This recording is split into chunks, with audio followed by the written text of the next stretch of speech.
என்ன பார்த்தா இழிச்ச மாதிரிதா? இனிமே என்னடாச்சே? நல்லா தானே இருந்தீங்க மச்சான். இவன் எந்த இடத்துக்கு கூப்பிட்டாலும் நான் யோசிக்காம போகண்டா. அன்னைக்கு ஒரு நாள் அப்படிதான் எங்க அக்கா பையன் ஸ்கூல் வந்து கூப்பிடணும், வாடா போலான்னு கூப்பிட்டான். நான் யோசிக்காம போனேன்டா. இவங்க வீட்டுல ரேஷன் கடையில் பொருள் வாங்குறதுல இருந்து பால் பாயிண்ட் வரைக்கும் எந்த இடத்துக்கு கூப்பிட்டாலும் நான் யோசிக்காம போகண்டா. அதெல்லாம் விட்றா. அவன் பைக்ல ஏறானா எங்க ஏதுன்னு கேட்காம யோசிக்காம ஏறி போகண்டா அவன் கூட.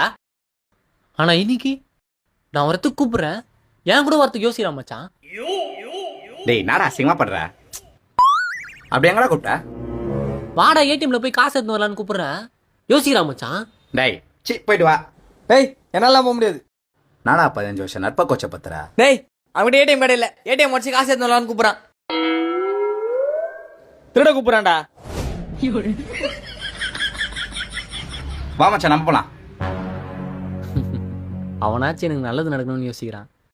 ஆனா நீ எனக்கு கெட்டது நடக்கும்னு தெரிஞ்சே யோசிக்காம வரல. வா மச்சான் நம்ம போலாம். யோசிக்காம வராம அவளா ஒரு நட்பாடா. அன்பாலே சேர்ந்த